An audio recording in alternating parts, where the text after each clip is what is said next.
Everyone, welcome to round 6 of CTL. This is our semi-finals. I'm CyanSyber and I'm joined here by QL on commentary. Are you excited for the match today, QL?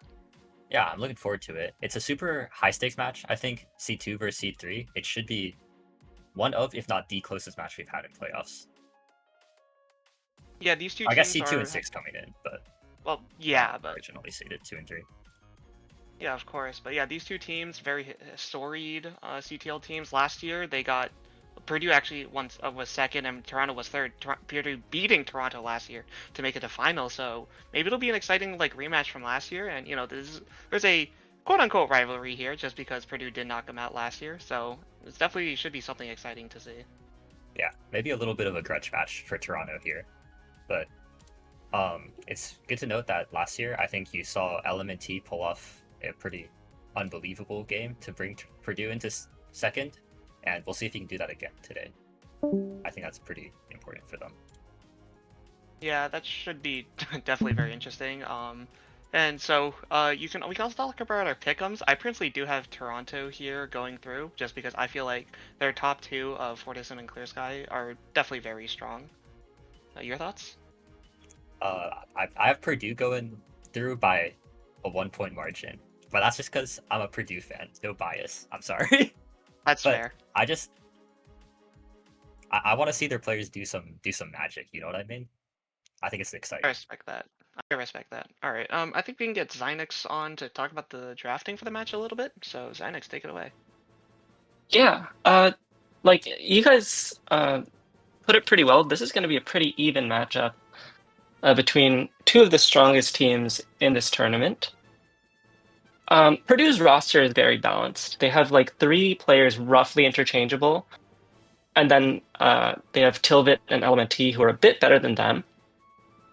And then on the other side, we have UOFT, which has a much more imbalanced roster. They have Silly Shark and Clear Sky, which appear to be much better than the Purdue roster.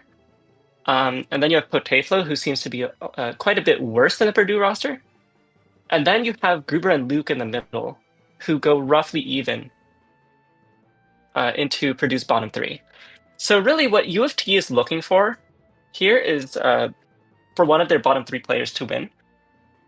Since they can generally reliably assume that their top two players are going to win. So in particular, they want Gruber to get a win somewhere. Although Luke can also pull that off. On the other hand, Purdue wants to beat all of UOFT's lower three players, which shouldn't be that impossible, right? Because even though UOFT does have those two strong players at the top, Potaflo should be a fairly easy win for them, assuming nothing goes wildly wrong. And then their other two players are going even at best. And in most lines, I see like LMNT or Tilvit being run into one of those two. So this match is really going to go down to the remaining one of UOFT's middle two players, Luke and Gruber. One of them is going to play against one of Purdue's bottom three players, and that's really going to be the most important match of this match, I think. Now, as you guys did mention earlier, it is notable that LMNT got a really massive upset against RKY 1618 last year. He won 7-1 in a pretty big Glicko upset. So an alternate win condition for Purdue is to fish for something like that again into Clear Sky. Maybe doing that to Silly Shark is a bit asking a bit much, right? But it is possible that they could seek something like that into Clear Sky. Although I think it is most likely for them to try to reduce variance and just try to get LMNT or Tilbit into Gruber or Luke, sorry. So yeah, this is going to be a really close matchup. I believe bans will be starting soon. I don't think they've happened quite yet, but yeah, I believe both teams here should be trying to ban for like a little less variance and to achieve these win conditions. UOFT especially wants to make sure that Gruber, I think, their middle player, wants to play against someone that isn't Element T or Tilbit. All right, Yeah, sounds how like how do you guys feel plan. about this? Well, I personally, as someone who's drafted against Purdue, it can be quite scary. Like when all their there are advantages and minuses to having a really well balanced team. Just like in theory, bans are just a lot less effective against you. So that's definitely something to consider. But also, it's just like Purdue. I feel like some of these players have like the kind of clutch factor that I think they would really need against top players, in particular Lemon T, as we saw last year. So it's like I do think that it could definitely happen again, and I think Lemon T is just that kind of player. But UFT's like top two just invite such like a dominating like presence that it honestly looks quite tough for Purdue. Yeah. The thing about Purdue wanting to get like their expected, I guess, set wins against the bottom two or bottom three of Toronto using Tovit and LMNT is that Clear Sky and Silly Shark should have a lot of leeway to just get clean sets um, among the lower three players of Purdue.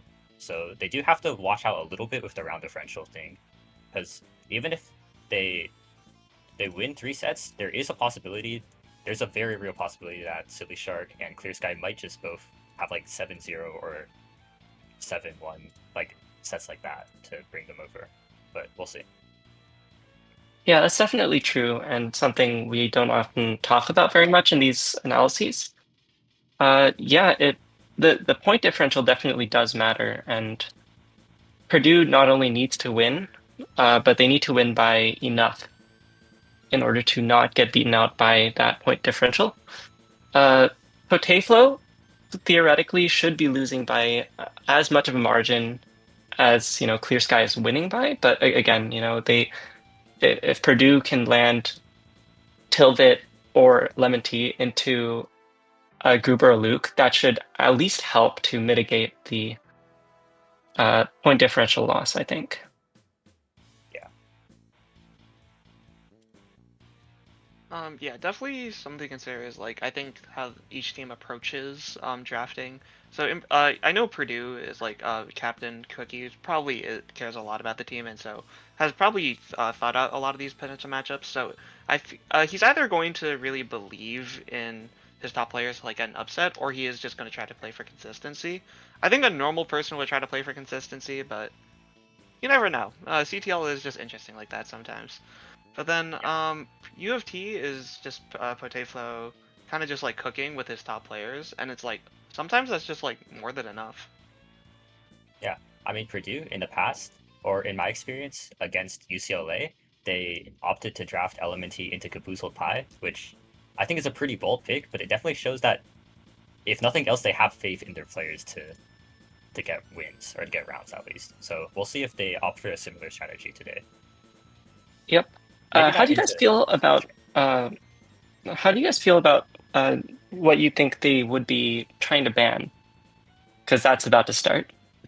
Um, well, given the structure of Purdue's team, and as you mentioned, like the three players at the like the lower three players all being pretty much very similar, there's no real point in I think banning any two of those because again they would just have someone left. So I think probably you just try to go for top two bans of Tilvit and Lemon Tea because you might get some value there, and then just try to play that matchup for a pretty good point differential.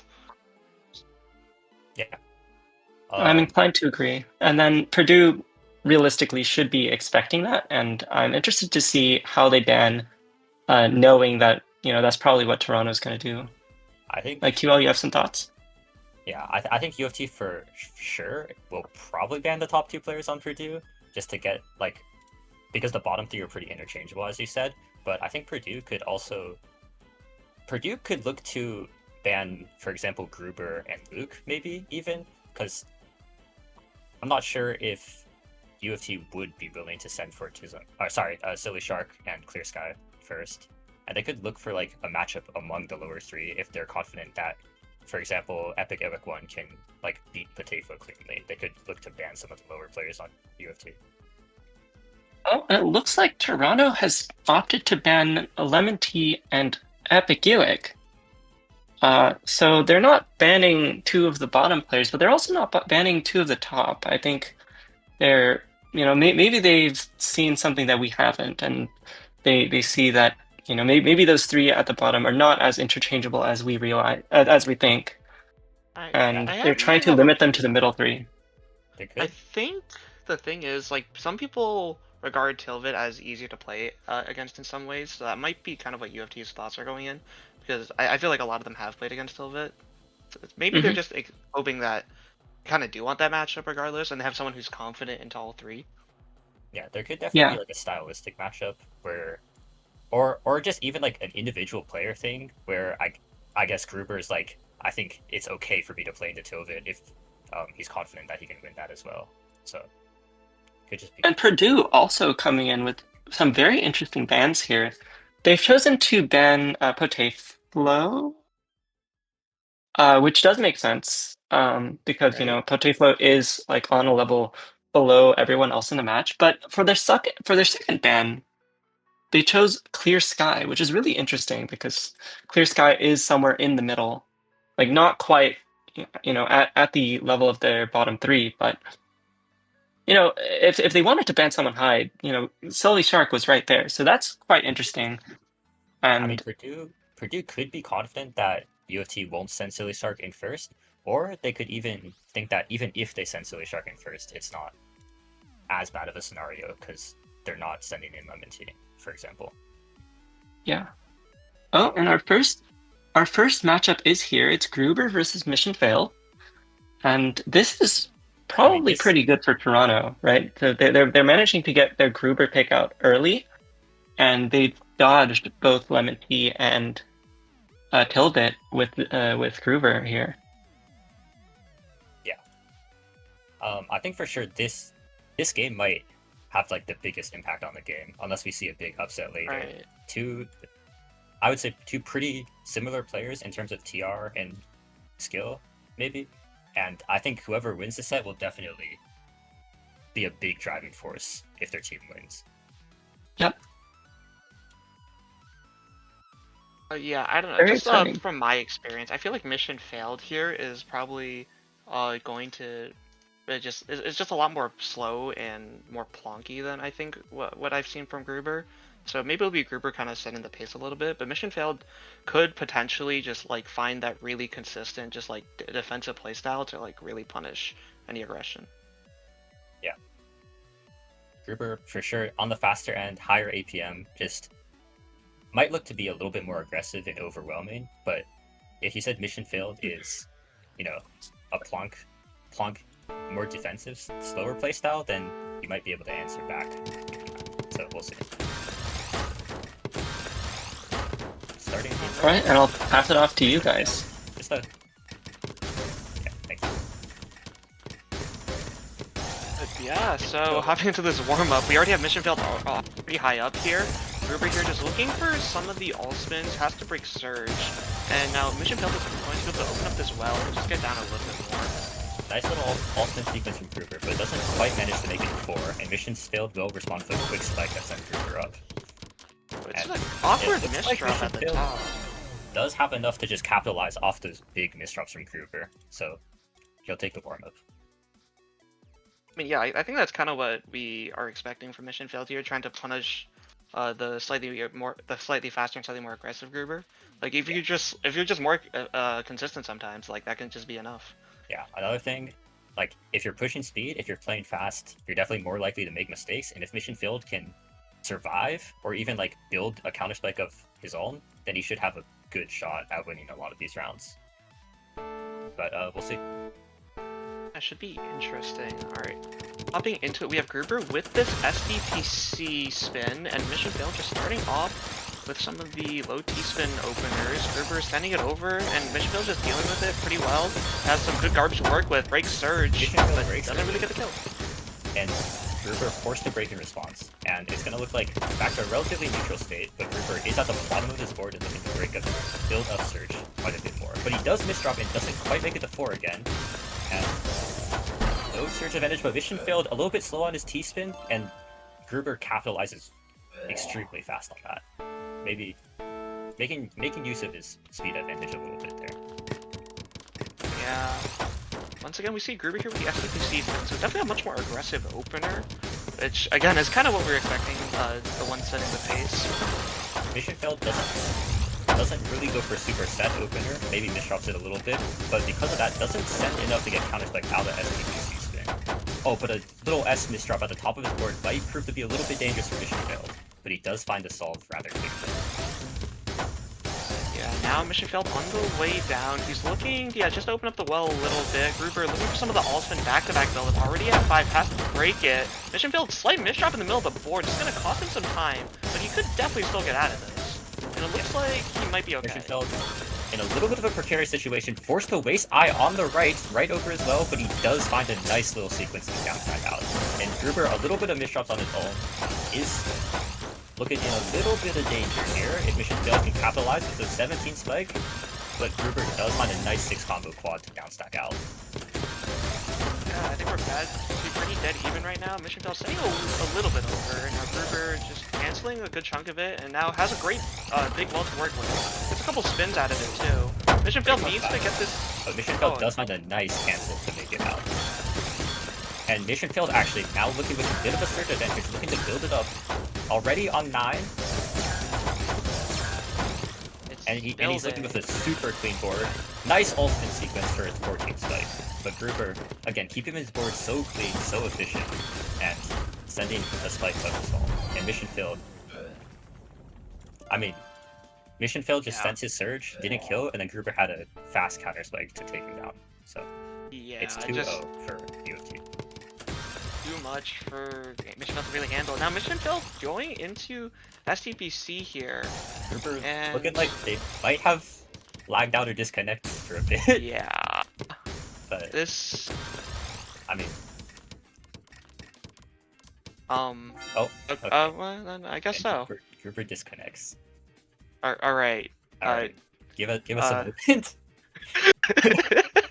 We'll try to get him back. Yeah, one thing I'll say, for the first 2 rounds, you could kind of see a little bit of the speed disparity with Mission Failed playing about 2.5, 2.6 on average, and then Gruber playing just about 3 flat. So there's definitely a little bit of